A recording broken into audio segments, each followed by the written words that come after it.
ഉടുമ്പൻചോല ശ്രീ വിനായക ദേവസ്ഥാനത്തിൽ പ്രതിഷ്ഠാ വാർഷികവും ഉപദേവതാ പ്രതിഷ്ഠയും നടന്നു. 3 ദിവസങ്ങളായാണ് പ്രതിഷ്ഠാ വാർഷികം നടന്നത്.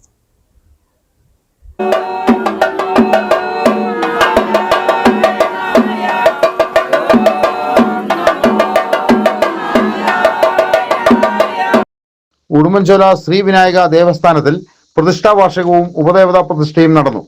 ഗണപതി, ശിവൻ, ശാസ്താവ്, വനദുർഗ, ഭദ്രകാളി എന്നീ പ്രതിഷ്ഠകളാണ് ക്ഷേത്രത്തിലുള്ളത്.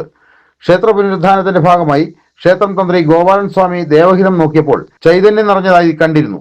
തുടർന്നാണ് ഉപദേവതാ സ്ഥാനത്ത് നിലകൊള്ളുന്ന ശ്രീകൃഷ്ണ ഭഗവാന് പുതിയ ശ്രീകോവിൽ നിർമ്മിച്ച് പ്രതിഷ്ഠിക്കാൻ തീരുമാനം എടുത്തത്.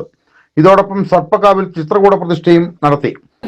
ഉടുമ്പൻചോല ശ്രീ മഹാഗണപതി ക്ഷേത്രത്തിലെ ഉപദേവതാ പ്രതിഷ്ഠ സ്ഥാനത്ത് ശ്രീകൃഷ്ണന്റെ പ്രതിഷ്ഠയാണ്.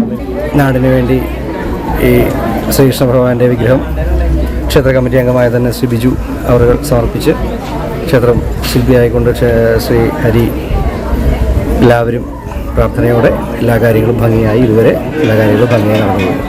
3 ദിവസങ്ങളിലായി പതിവ് ക്ഷേത്ര ചടങ്ങുകൾക്ക് പുറമെ അഷ്ടദ്രവ്യ മഹാഗണപതി ഹോമം, പരിഹാരക്രിയകൾ, താഴികക്കുടം പ്രതിഷ്ഠ, വിശേഷാൽ പൂജകൾ, അന്നദാനം എന്നിവ നടന്നു.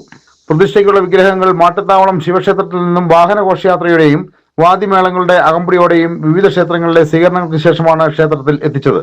പ്രതിഷ്ഠയുടെ ഭാഗമായി ദേവന് ബ്രഹ്മകലശം, ഉപദേവതകൾക്ക് കലശം എന്നിവ നടന്നു. ക്ഷേത്ര ചടങ്ങുകൾക്കും പ്രതിഷ്ഠയ്ക്കും ക്ഷേത്രാചാര്യൻ ബ്രഹ്മശ്രീ കെ ബി നിഷാന്ത് കുമാർ മുഖ്യ കാർമ്മികത്വം വഹിച്ചു. ക്ഷേത്ര committee president T P Raghunathapillai, secretary Harinarayanan, ഖജാൻജി സുകുമാരൻ എന്നിവരും കമ്മിറ്റി അംഗങ്ങളും പരിപാടികൾക്ക് നേതൃത്വം നൽകി. 100 കണക്കിന് ഭക്തജനങ്ങളാണ് പ്രതിഷ്ഠാ ചടങ്ങുകൾക്ക് എത്തിയത്. News bureau, Nedumkandam.